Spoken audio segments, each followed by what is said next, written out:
Con un 81,9% de los votos, Nayib Bukele es reelecto presidente de la República de El Salvador. El Salvador ha roto todos los récords de todas las democracias en toda la historia del mundo. Con una aplastante victoria sobre la oposición que deja democráticamente claro cuál es el deseo de los salvadoreños. Bukele, que después de hacerse con la presidencia de El Salvador en el año 2019, lo apodaron el presidente milenial por su juventud, su cazadora de cuero y una gorra hacia atrás. Más allá de su manera controvertida de mostrarse ante las cámaras, Nayib Bukele puso a El Salvador en la agenda mucho más que por ser uno de los países para ese entonces con más homicidios en el mundo. Nacido en El Salvador el 24 de julio de 1981, Nayib Bukele, de 42 años de edad, creció en un entorno pudiente en un barrio acomodado de la capital de la República. Es descendiente de una familia de inmigrantes palestinos que llegó a El Salvador a inicios del siglo XX. Construyó un consorcio empresarial formado por compañías del rubro de la publicidad, el textil, la manufactura, las bebidas y el automotor. Según un balance presentado ante el registro del comercio citado por el diario digital salvadoreño El Faro, el padre de Nayib Bukele tenía aproximadamente unos 18,4 millones de dólares acumulados en activos.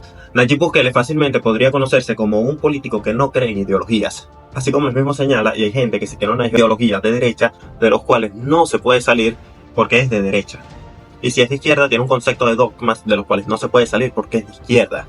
Así que el mismo Bukele afirma de no ser de ninguno de los dos. Ahora en el año 2024, Nayib Bukele ni siquiera se esperó los resultados oficiales para proclamar su esperado y contundente triunfo en las elecciones que le permitirá ser presidente de El Salvador por 5 años más. Hemos ganado la presidencia de la República por segunda vez, con más del 85% de los votos. Aunque con algunas acusaciones de organismos internacionales, que ante cualquier viento de progreso salen a hacerse los interesantes, afirman que Bukele podría convertirse en un dictador y que en El Salvador se violan derechos humanos por la forma en la que se tratan a los pandilleros en las cárceles, mismos organismos que ante la ola de violencia que sufría la República de El Salvador en años anteriores nunca se pronunciaban de ninguna manera y sus propuestas nunca ayudaron a mejorar la calidad de vida del salvadoreño honesto que trabaja por un mejor futuro para su familia y su país. Aunque en democracia siempre es necesaria una oposición, y estoy de acuerdo en que exista también una en El Salvador, esta no pudo hacer nada frente a la aplastante popularidad del mandatario que en su primer gobierno logró que El Salvador dejara de ser una de las naciones más peligrosas del mundo para convertirse en la más segura del continente americano. Bukele se mantendrá así en el poder por otros 5 años y se convertirá en el primer presidente en gobernar el país centroamericano por un segundo mandato consecutivo desde que en 1983 se promulgó la actual constitución que prohíbe la reelección inmediata. Este punto es un poco controversial porque darle la oportunidad al mandatario de tener una siguiente reelección, en mi opinión, incentiva a que en su primer periodo presidencial dé lo mejor de sí, y también creo que si alguien lo hace bien, 5 años no son suficientes como para mantener proyectos a largo plazo que aseguren la estabilidad y el futuro de la nación. Pero, ¿cuáles fueron las principales claves para que Bukele, considerado el presidente más popular de América Latina, haya logrado un histórico resultado electoral? Primero, mayor seguridad. Aunque la OEA, la ONU, medios de comunicación o cualquier organismo internacional quiera decir que en El Salvador se violan derechos humanos porque los presos no pueden comer pollo, sin duda la principal clave del triunfo de Bukele es haber reducido los niveles de violencia a mínimos históricos durante su primer gobierno, ya que El Salvador en el 2015 llegó a ser el país con mayor número de homicidios per cápita en todo el mundo.